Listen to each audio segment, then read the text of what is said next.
My fellow Americans, 4 years ago, we launched a great national effort to rebuild our country, to renew its spirit, and to restore the allegiance of this government to its citizens. In short, we embarked on a mission to make America great again for all Americans. As I conclude my term as the 45th President of the United States, I stand before you truly proud of what we have achieved together.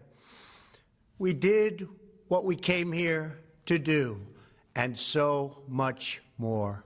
This week, we inaugurate a new administration and pray for its success in keeping America safe and prosperous. We extend our best wishes, and we also want them to have luck, a very important word. I'd like to begin by thanking just a few of the amazing people who made our remarkable journey possible. First, let me express my overwhelming gratitude for the love and support of our spectacular First Lady, Melania. Let me also share my deepest appreciation to my daughter Ivanka, my son-in-law Jared, and to Barron, Don, Eric, Tiffany, and Lara. You fill my world with light and with joy. I also want to thank Vice President Mike Pence, his wonderful wife Karen, and the entire Pence family. Thank you as well to my Chief of Staff, Mark Meadows, the dedicated members of the White House staff, and the Cabinet, and all of the incredible people across our administration who poured out their heart and soul to fight for America. I also want to take a moment to thank a truly exceptional group of people, the United States Secret Service. My family and I will forever be in your debt. My profound gratitude as well to everyone in the White House Military Office, the teams of Marine One and Air Force One, every member of the armed forces, and state and local law enforcement all across our country. Most of all, I want to thank the American people. To serve as your president has been an honor beyond description. Thank you for this extraordinary privilege, and that's what it is, a great privilege and a great honor.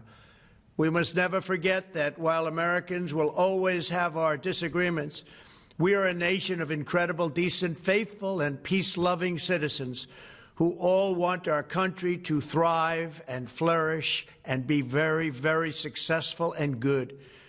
We are a truly magnificent nation. All Americans were horrified by the assault on our Capitol. Political violence is an attack on everything we cherish as Americans. It can never be tolerated. Now more than ever, we must unify around our shared values and rise above the partisan rancor and forge our common destiny. 4 years ago, I came to Washington as the only true outsider ever to win the presidency. I had not spent my career as a politician, but as a builder looking at open skylines and imagining infinite possibilities. I ran for president because I knew there were towering new summits for America just waiting to be scaled. I knew the potential for our nation was boundless as long as we put America first. So I left behind my former life and stepped into a very difficult arena, but an arena nevertheless with all sorts of potential if properly done. America had given me so much, and I wanted to give something back. Together with millions of hard-working patriots across this land, we built the greatest political movement in the history of our country. We also built the greatest economy in the history of the world. It was about America first because we all wanted to make America great again. We restored the principle that a nation exists to serve its citizens. Our agenda was not about right or left. It wasn't about Republican or Democrat, but about the good of a nation, and that means the whole nation. With the support and prayers of the American people, we achieved more than anyone thought possible. Nobody thought we could even come close. We passed the largest package of tax cuts and reforms in American history. We slashed more job-killing regulations than any administration had ever done before. We fixed our broken trade deals, withdrew from the horrible Trans-Pacific Partnership and the impossible Paris Climate Accord, renegotiated the one-sided South Korea deal, and we replaced NAFTA with the groundbreaking USMCA. That's Mexico and Canada, a deal that's worked out very, very well. Also, and very importantly, we imposed historic and monumental tariffs on China, made a great new deal with China. But before the ink was even dry, we and the whole world got hit with the China virus. Our trade relationship was rapidly changing. Billions and billions of dollars were pouring into the U.S., but the virus forced us to go in a different direction. The whole world suffered, but America outperformed other countries economically because of our incredible economy and the economy that we built. Without the foundations and footings, it wouldn't have worked out this way. We wouldn't have some of the best numbers we've ever had.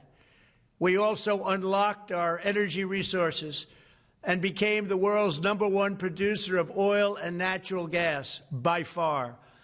Powered by these policies, we built the greatest economy in the history of the world. We reignited America's job creation and achieved record-low unemployment for African Americans, Hispanic Americans, Asian Americans, women, almost everyone. Income soared, wages boomed, the American dream was restored, and millions were lifted from poverty in just a few short years. It was a miracle. The stock market set one record after another, with 148 stock market highs during this short period of time, and boosted the retirements and pensions of hardworking citizens all across our nation. 401ks are at a level they've never been at before.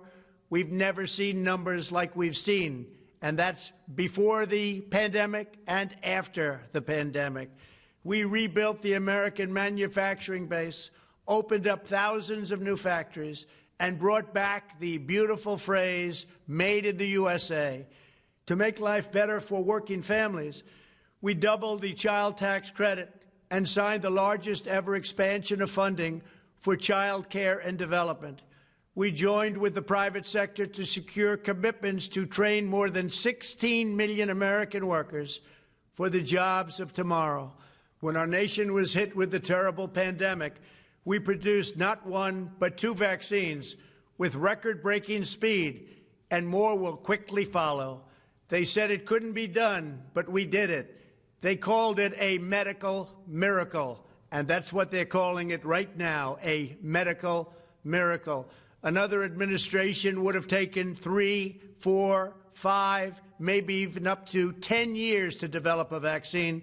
We did it in 9 months.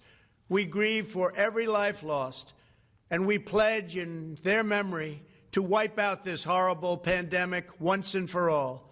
When the virus took its brutal toll on the world's economy, we launched the fastest economic recovery our country has ever seen. We passed nearly $4 trillion in economic relief, saved or supported over 50 million jobs, and slashed the unemployment rate in half. These are numbers that our country has never seen before. We created choice and transparency in health care, stood up to Big Pharma in so many ways, but especially in our effort to get favored nations clauses added